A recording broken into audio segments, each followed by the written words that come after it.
A lot of times we meet people that make us lose hope. They say things to us that disappoint us or make us feel like, yeah, you're right, I am scum. They'll tell you how haram you and your actions are, how evil you become, etc., etc. Don't confuse the disappointment people have with you with the disappointment Allah might have with you. They're not the same thing. They're not the same thing. Your parents' disappointment with you, your husband's disappointment with you, your wife's disappointment with you, your friend's disappointment with you, your imam's disappointment with you, is not the same as Allah being disappointed with you. It's not the same. People can put you down, and they will. But Allah Azza wa Jal will never abandon, so long as you don't. I don't like to give a talk without turning back to Allah's book in one way or another. So I wanted to share this, one of my favorite passages with you that deals with the last discussion that Shaykh Abdul Nasir had with you guys, which was about not giving up on people, and he gave us several instances from the instances of the companions' lives, radiyallahu ta'ala majma'in. I want to turn to a nation that we think is just damned, Bani Israel. Every time Muslims would think, the worst thing you could call them, hey man, this guy's like Bani Israel, totally. Right? That means like they're totally cursed, or, we hate them and they're going to hell. That's one example of people that are just completely damned, there's no hope in them. So I picked a passage that has to do with Bani Israel, so we're clear about some things. So we understand how Allah talks about them. وَإِذْ قِيلَ لَهُمْ أُسْكُنُوا هَذِهِ الْقَرْيَةِ When we said to them, settle down in this town. This was said after they had crossed the water, after they had already disobeyed Musa alayhi salam and questioned his authority and had undermined him on several occasions. Even if you undermine a messenger once, it's enough for you to be done. But they were given opportunity after opportunity after opportunity. At the end of it all, Allah says, I'm even giving you a city and a house. Go ahead. So, al-qarya, كُلُوا مِنْهَا وَكُلُوا مِنْهَا حَيْثُ شِئْتُمْ. And eat from it whatever you want. وَقُولُوا حِطَّةً. It's one condition. As you go in, you should be saying hitta, which means forgiveness. As you walk into the city as conquerors, you should enter into the city in a state of sajda. وَقُلُوا الْبَابَ سُجَّدًا. Enter into the city in a state of sajda. Some of you might be confused. How do you enter the gates of a city in the state of sajda? Right? Because sajda is on the ground. Now how are you going to enter? It's going to hurt your forehead a little if you try to do that. Well, understand, those of you that play like games like Assassin's Creed or one of those like 16th century, 14th century video games, they draw a map of these ancient cities for you with gigantic gates. Right?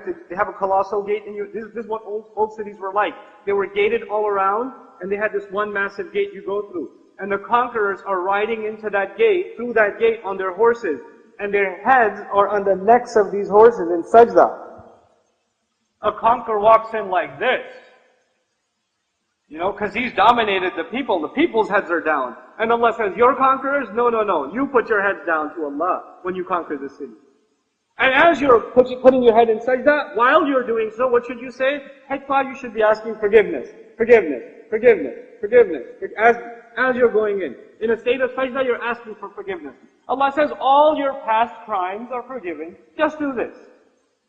Just do what? Ask for forgiveness. Have they done small crimes or big crimes in the past? Huge crimes. Not just in the absence of a prophet, in the presence of a prophet they've done huge crimes. What are some of those huge crimes? Let's see. Oh yeah, worshipping someone other than Allah. A calf. You know the story. Crimes like murder. Crimes like disregarding gifts of Allah, saying this ain't enough. Where's the rest of the menu? What's for dinner? Manna and salwa. What's for lunch? Salwa and manna. What else we got? Can you go ask Allah to place some additional orders, please? This is how you talk to Allah Azza wa Jal. And Allah says, all forgiven if you just do what? Ask genuinely for forgiveness. And they played with that. Has Allah forgiven previous sins before? To them? He's let so many things go. Then we pardon you, then we pardon you, then we pardon you. But when they played around with forgiveness, Allah says, نَغْفِرْ لَكُمْ خَطِيئَاتِكُمْ. You just ask for forgiveness, we will cover your extended list of sins. وَسَنَزِيدُ الْمُحْسِنِينَ. And we will increase those who have ihsan. Now you guys know, there's Islam and then what? Iman and then what? Ihsan. Allah is talking to people that have a long list of sins, and He's saying, just if you ask for forgiveness, there is no end to how awesome you can become. You can even become from the muhsinin. You never know what someone can achieve, even if their track record is bad. Allah cleans the slate only because they asked for forgiveness. But what did they do? فَبَدَّلَ الَّذِينَ ظَلَمُوا مِنْهُمْ قَوْلًا غَيْرَ الَّذِي قِيلَ لَهُمْ. They replaced the word that was given to them. The word was, the instruction was forgiveness. They replaced forgiveness with mockery. They made a mockery out of forgiveness. That's one thing Allah won't forgive. Allah gave you one thing that can get rid of all your crimes, and you make fun of that one thing, which is what? Asking for forgiveness. What do we learn from that? And Allah sent them a punishment from the sky, immediately. Didn't even wait for judgment day. He didn't even, for the rest of Bani Israel, Allah told them, إِلَىٰ أَجَلٍ مُسَمًّى, until a given time. But for this group that played around with Allah's offering of forgiveness, the ones that played with that, Allah sent them the punishment immediately, بِمَا كَانُوا يَفْسُقُونَ, because of the corruption that they used to be engaged in. What do we learn from that? Don't make fun of the power of forgiveness. Don't make light of forgiveness.